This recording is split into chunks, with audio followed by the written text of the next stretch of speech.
This is a Balanced Brain podcast with your hosts, Melanie Nicholson and Sean Clift. Hello, everyone. Welcome back to the Balanced Brain podcast. My name's Sean Clift. I'm joined by my good friend and co-host, Melanie Nicholson. Melanie, how are you? I'm great, thanks, Sean. How are you going? Look, really great. It was great to catch up with you there last month at the Gold Coast. So how's things back at Newcastle? Yeah, it's raining and it's, not as sunny as the Gold Coast. So I'm back here in Brisbane and I'm actually joined by your sister, Heather Nicholson. Heather, welcome along. Thank you. Now, I want to start out by saying Heather's a midwife. So I just want to ask you, like you Nicholson sisters, you love going out, you love getting dressed up. But tell me, what are you wearing at the hospital to be a midwife these days? At one point, we were wearing just the normal mask that everyone's been wearing out with restrictions in restaurants and, shops and things. But a couple of months ago, we went to tier 3, which means we had to wear the N95 mask, which we were fitted for individually according to our face shape. And they're a lot different. I find it difficult to breathe in them. They form a complete suction around your face and then the goggles over the top as well. So basically you've got, a quarter of your face showing, which is your eyes, which are covered by goggles as well. Wow. That sounds so. Heather, tell the audience how that's impacted on how you practice as a midwife and the philosophy of a midwife. Well, I think, everyone probably is having a different experience, every midwife, but for me, I'm very observant, and I like to read a woman's face and how she's feeling. And I do like her to see my face as well, so that I can provide that warmth and empathy that you need being a midwife in that role. So I've found it particularly difficult, even just initially when I meet a woman, developing rapport. What's that old saying that the eyes are the window to the soul? Yeah. I found that not to be true. Yeah. Now that I've actually experienced it, I've realised I actually need to see a woman's whole face to gauge how she's feeling. So that's been, it's been really confronting for me, and I've found that part particularly challenging when I'm providing care.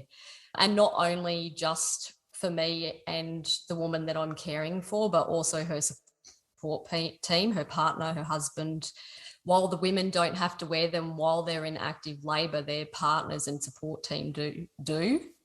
So I found that difficult because I can't read the partner or the husband, how he's feeling. And my role is not to just support a woman, but also her support team and reassure them that everything that is happening in that room is normal. Yeah, and that's what makes it really difficult. You can't read those emotions. It's an emotional time for everyone in the room, isn't it? Absolutely. And I always put myself in her position. If I'm going through something as prophetic as birthing my baby, do I want to see my midwife's face? She wants to be able to read me too. I think that's the most important thing, is that she gets that reassurance just from a look. Yeah. Just from looking at me from my eye. Yeah, because it's stressful time. So, you really, people that are, going through that process, they want to be able to look to the professional staff around them and know that everything's under control and everything's calm. But that becomes a little bit more difficult when you can't see people's facial expressions and things like that, isn't it? Yeah, absolutely. But I think to some degree they're obviously prepared for it, that's what needs to happen. And from the duration of their pregnancy, they were obviously subjected to restrictions in their own personal life and out in the shops and, going about their daily life. So they were obviously used to wearing that mask as well. So I guess for them coming into the hospital, it was just something that had to happen. Yeah. And I understand, Heather, that during the last couple of years, at various times, partners haven't been allowed into the hospital for appointments, or is that also during the birthing process, or what's happened there? I know it's different in different states.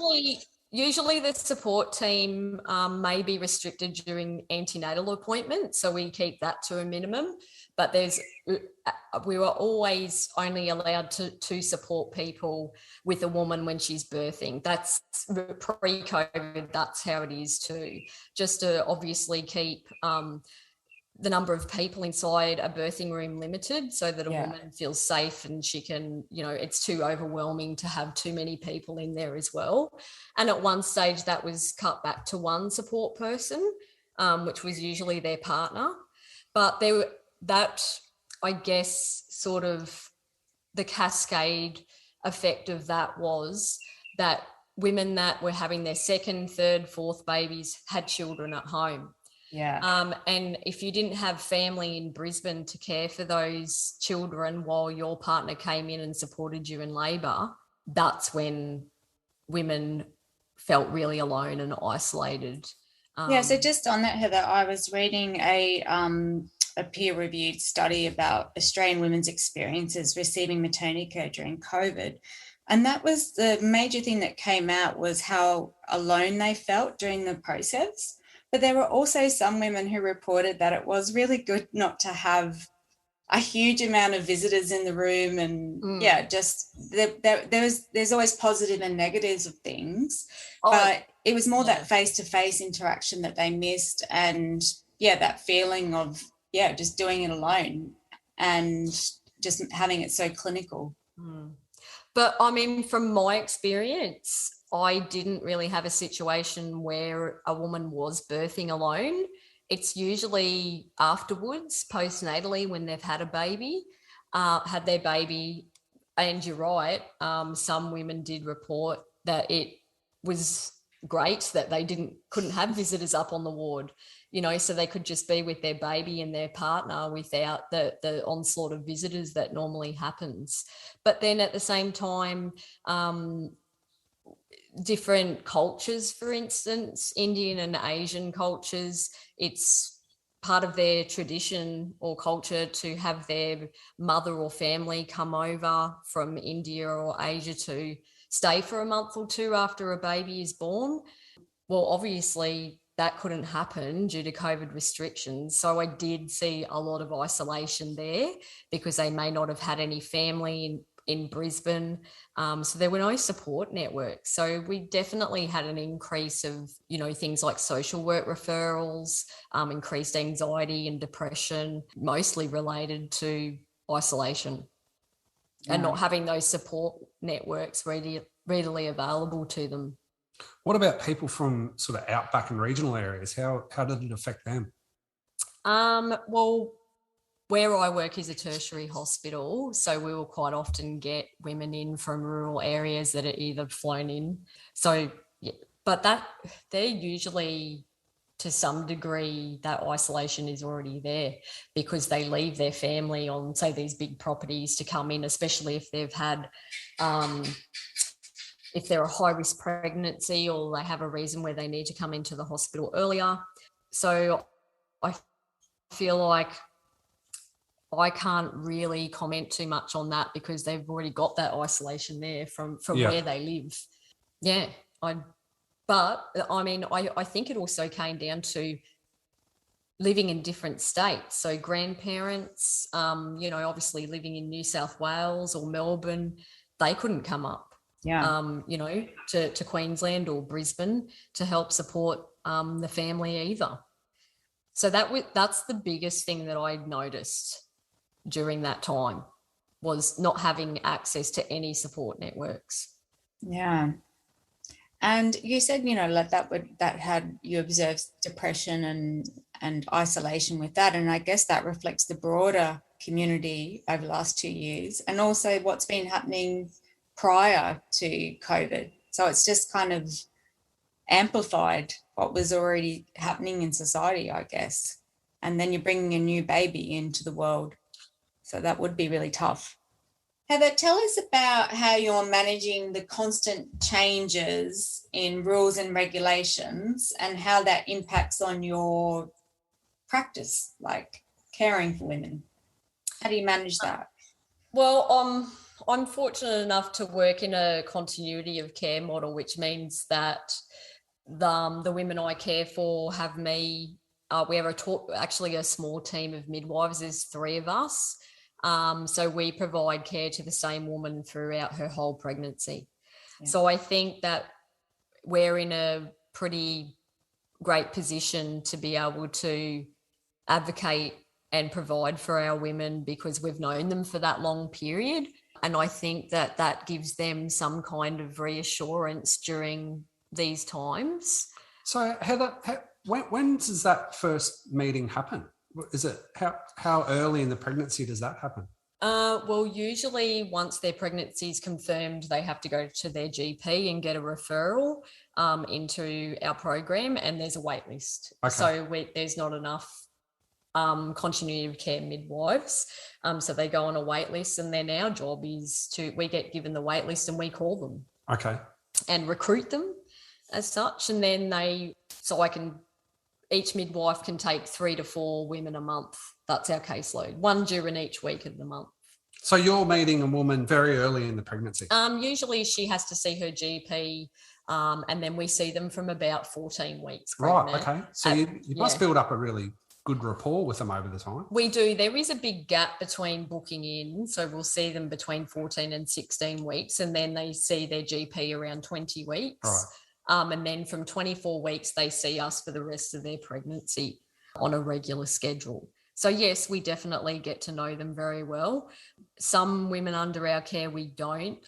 It just is whether they can come to their appointments or not at our specific locations that we run our clinics. So sometimes they'll get a run of not seeing their main midwife and seeing a couple of the other midwives in the team. But there's only 3 of us, so they do get to know us all pretty well. Yeah, so back to Melanie's question, how the changes affected things? I think for me personally, I don't think my practice has changed. I've been able to facilitate and advocate for women the same way that I did pre-COVID, and provide that environment for them. And Heather, we were just talking about, from your experience, there's a mini baby boom going on up in Queensland. I guess that's not reflected yet in the stats, but maybe that's all the people moving up there and having babies. Well, I don't think it's evidenced yet that there is a baby boom, but from my perspective, I have never seen the hospital so busy particularly since about January last year. Yeah, it's been non-stop. Wow, people got busy, hey? Yeah, but it's really hard to pinpoint exactly what it is. Yes, there seems to be more babies being born, but also is it more pressure on staff? Is there lack of staff because they have to be off in isolation? Does the hospital seem more busy because of those influencing factors? I have to question that, but at the same time, yeah, from my perspective, I've never seen so many births. Wow. So, tell us about the stress of staff shortages and things like that, Heather, because it's still continuing to be a difficult environment to work in, because people still have to isolate if they test positive or if they have the flu. So how's that going with the ongoing stress of that? I think because I work a little bit separately to the main sort of team that are on shift. So we work on call within our team. So we manage our load between the 3 of us. But we also work obviously with and direct with the main midwives. So yeah, sometimes some shifts are so short, either midwives are in isolation or they're sick, or the ratio of midwives to women coming in spontaneous labour is greater than the amount of staff that we have. Yeah, that's just what I've observed. And I guess the added stress of lots of midwives taking extra hours and working double shifts and fatigue. I've experienced that myself, where you just keep going sometimes because that's what you do, because you love your job and But then, there comes a time where you have to say that enough. And I'm not sure that we're doing that enough either. Well, There's real burnout for sure. Yeah. Weren't you were just put on fatigue leave? Just yesterday. We just had a run of births, and So we thought we'd get you in for the podcast, Heather, because you've been on fatigue leave, you've got a bit of a holiday. I mean, it sounds extreme, but it's actually not. It just means that, you're too tired really to continue, and you've got to go home for a good break and sleep before you're able to come back again. It's not like days at a time or anything. Yeah. Everybody in the hospital system, has it or is entitled to it at some stage. Yeah. But in your situation, you got told. And I would assume that's a lot for medical staff, right? They just keep going until they go. And then someone taps you on the shoulder, and sometimes you don't see it in yourself that you're just done. Yeah, absolutely. But I feel like it depends. It's your work ethic as well. You don't want to let your women down either. I think that's what's difficult as well. Yeah. And, I think for our listeners, it is a difficult environment at the moment, but something that you do that's very interesting at the hospital is try to make it as natural as possible in terms of, I think you've got water pools and, you told me about the fairy lights they put up, and tell us a little bit how, so I think some people might still think it's quite clinical in a hospital, but, you've at your hospital, you go a long way to making it as we have, but I think I've seen that changing only just in the last couple of years. Yeah. Yes, we try and we are a high risk hospital, so we definitely have women birthing that are high risk. So it can make it difficult at times because obviously you need, the lighting on in the room and things like that, that make it quite an overwhelming environment for a woman. But we have water birth pools or big baths in almost every birth suite. So depending on if the woman is low or high risk, she can choose to have a water birth.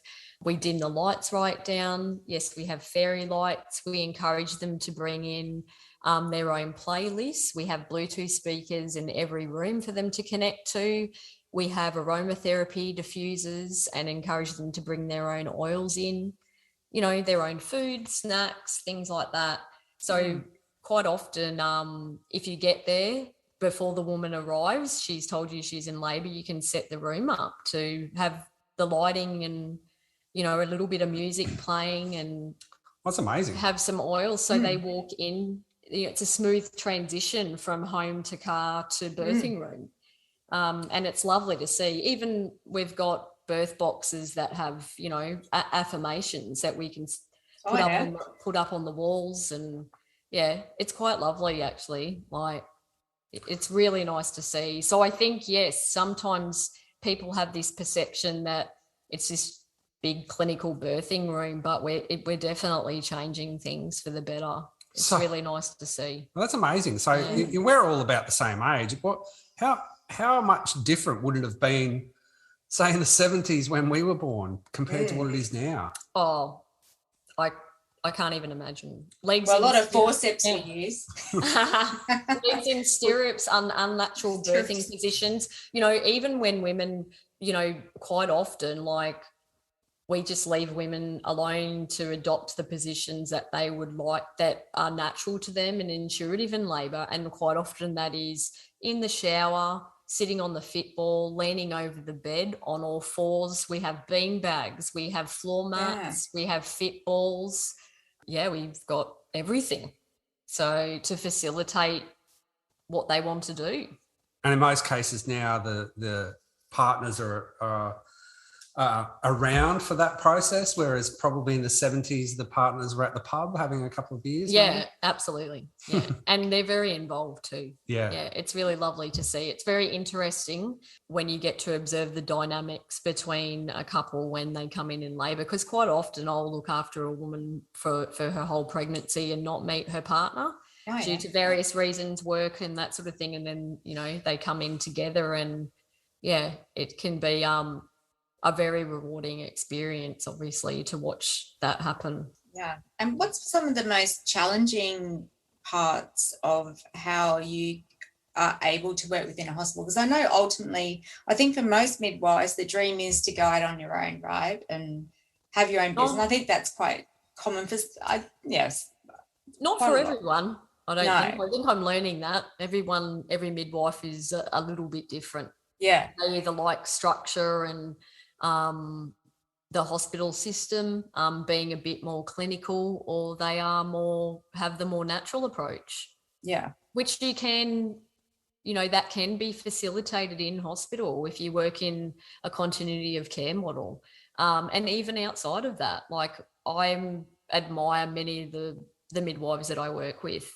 We are a massive support network. Yes, there's definitely, the odd relationship where you don't quite click or it's not supportive, but it is rare, to be honest. We've particularly now in these times, like it does actually feel like we are one big family. We've always got each other's back. We're always trying to help each other. I've got some wonderful mentors at that hospital that, yeah. So how does that happen? What do you think that is? Do you think it's that people have a similar kind of personality or a similar kind of nature, or is it a values thing? Why do you think that there's that sort of camaraderie that happens, or is it people working together in a crisis environment? Is that how? Well, no, I think even pre-COVID it was there as well. I mean, ultimately, midwife means with woman, and that's what we're there for, is to support women. Yep. And that's the common goal that we have. And yep. I guess that's what unites us. Right. Okay. Yeah. Now, Heather, I remember, and I remember thinking this is when I knew it was your calling, like pretty early on in your career, you got to go to Papua New Guinea and experience being a midwifery experience over there. Can you tell the listeners a bit about what it was like in Papua New Guinea at that time? Because I remember seeing some of the photos that came back and like, you look so happy, you look like you're in your element. And I know you really enjoyed that trip, and yeah, with all its challenges, it ended up being I think it really cemented what it meant for you to be a midwife. Yeah, I ended up going in my final year of my midwifery degree. It was only for a couple of weeks, but yeah, it was life-changing for me. I think it really highlighted that just observing the way the different culture, I actually really think it was really similar to Aboriginal and Torres Strait Islander women, where it's obviously a hands-off approach, and they're just so resilient. Like I just watch women birth a baby and get up and put a baby in the cot and walk off an hour later from, up to the birthing suite or home or, so it was really interesting, but really our role there. So in Papua New Guinea, they're not midwives, they're called village birth attendants. So quite often these women have done more births than qualified midwives. They're out in the, so I was in the highlands in Goroka. So that's all they have, these women that have been helping birth and support women for years, but they were also lacking in some skills, obviously, that we were there to also teach them. Neonatal resuscitation, how to resuscitate a baby, postpartum hemorrhages that women may have, how to manage that, because these things weren't happening and they were causing maternal deaths because they didn't know and didn't have the skills to manage that. So I guess it sort of highlighted how lucky we are as well to have access to those skills and facilities that we do have in Australia, but that they didn't. So yeah, it was a really amazing experience to be able to pass on those skills and teach those women, and also, pick up some pretty incredible skills from them as well. Some, good old-fashioned. So what were some of those old-fashioned skills then? Well, really just leaving birth alone. I think that's what our main problem is there's too many interventions. And sometimes they definitely need to happen when birth is high risk, when women have a background medical problems or they're pregnancy related. But yeah, I think the number one sort of lesson is that we must leave birth alone, that it is normal until proven otherwise. Right. Yeah, it's really, and you know, like even when I was reading about the philosophy, because there's an international philosophy of midwifery care, and it really went into, you know, principles of justice, equity, respect for human dignity, building self-confidence in the birth process, and midwives promote and protect women and newborns' health and rights. So it's very strong philosophy underpinning midwives. And I think we had a little joke that some people, maybe some older generations, that you remember we were saying that they think you just stand at the end of the bed and catch the baby. Yeah. That's what a midwife does. Yeah, absolutely. Not going to mention maybe some older men in our family, but no, I mean, you know, obviously, there is that perception, but you know, some of the older generation, I guess, who don't know too much about it, I guess that it is a degree, you know, it's a 3-year full-time degree. And now midwives are becoming more multi-skilled than ever, like particularly in our model of care, we have to actually ensure that we are multi-skilled, like being able to cannulate and take bloods and suturing and be water birth credentialed, which is a feat in itself, really. Like that's a big hoop to jump through for sure. But yeah, most of us, that's what we're aiming for, is that we're all multi-skilled. So we do a lot more than just help birth a baby. Yeah. So what's some of the processes that happen after the birth? What's some of the things that you're responsible for and look after when the baby's born? Well, usually as soon as a baby's born, they have immediate skin to skin on mum, and that's uninterrupted for a good hour before we do anything. Weigh baby, give baby their immunisations if they're required, any measurements or anything like that. So mum and baby are just left alone. Skin to skin, breastfeeding, bonding. Yeah, that's just what happens with every birth. Delayed cord clamping at birth as well, which means that we don't cut and clamp the cord until the cord has stopped pulsating and all the blood from the placenta has gone to baby. So which has the evidence-based of many benefits as well. Yeah. So and then they stay in the birthing suite usually for a fair few hours after baby's born. With their partner, and sometimes actually they can go home 6 hours after baby's born. Yeah, right. So particularly in our model of care, because we provide home visits after. So if they go home after 6 hours, we quite often go and visit them at home either the next day or the following day for follow-up care as well. It's an amazing system, isn't it? We're so lucky in Australia that we have that. Yeah. I mean, the only reason why we wouldn't do the immediate skin to skin and the breastfeeding and bonding is obviously if baby is born and needing assistance, some oxygen or resuscitation, and that's when we obviously have to intervene, and we clamp and cut the cord pretty quickly and get the baby the help that they need. So that can be difficult.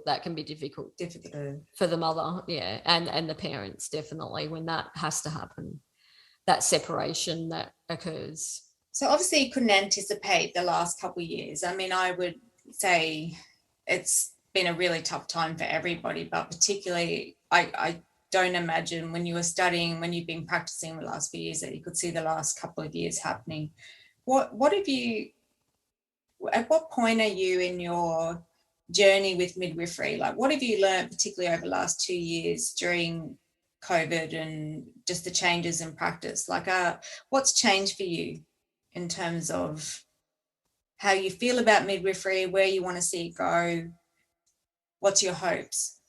Well, I think even the first year that I started my degree, I knew not so much my philosophy, but I guess where my hopes were for my own midwifery career.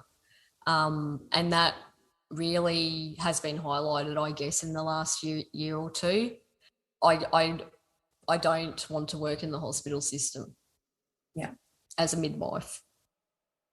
I'd like to be out on my own with another group of like-minded midwives, providing care to women in that way. Low risk. Yeah. I think for me, even though it does give me, it is rewarding. I think that the way that my career is going is not looking after high-risk women in a tertiary hospital. Yeah. Okay. So I'm 100% sure about that, actually. And yeah, it's definitely highlighted that for me in the last year or two. But at the same time, I'm privileged to be there and be helping women and advocating women to have the best birth experience they can within the hospital system as well. Yeah. So what do you love about it? Tell us what do you love about being a midwife? It's so difficult, I think, sometimes, because people ask me why I became a midwife. I don't think I can actually really pinpoint why. I still remember being 14 at school, and I don't know what we were doing, obviously something about our wishes and career. And I actually remember writing down, I would want to be a midwife, which is really interesting that it came full circle. I didn't really start studying it until I was 34. I worked in property valuation in the federal government for 12 years, which is completely different. It's a big change. But I finished high school when I was 16, year 12.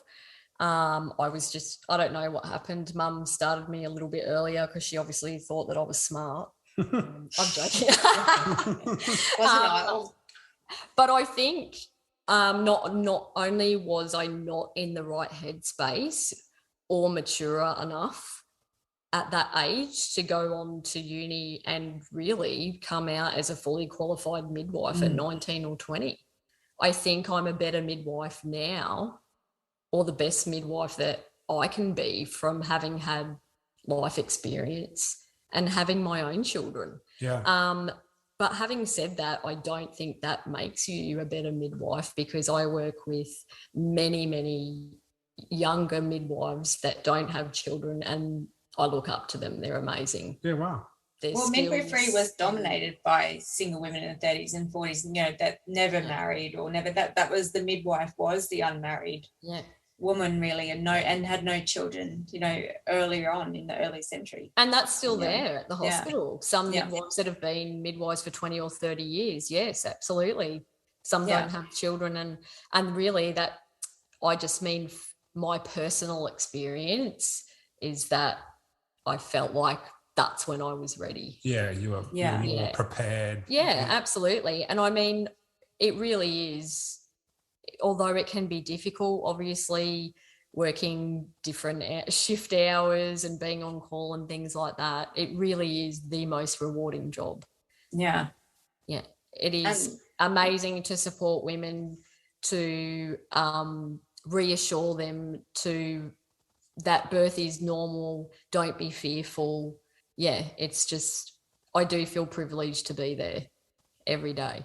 And not many people can say that about their jobs, right? And that's why I was so proud when you graduated, because it's not a job, it's a calling, really. And you're birthing new life into the world. And yeah, I think even as difficult as it is at the moment, ultimately, at the end of the day, you're bringing new life into the world and you're supporting women to do that. And I think that's tough to beat in sense of a term of purpose, right? Absolutely. That's a very purposeful job. I can't imagine doing anything else. Well, I think that's a great way to end, Melanie. It's so great to get your insight, Heather, about being a midwife, particularly being a midwife over the last couple of years, been a very challenging time. Thanks so much for joining us. Thank you so much, sis. Thanks, sis. All right. Good to see you, Melanie. See you guys. Bye. Bye, everyone.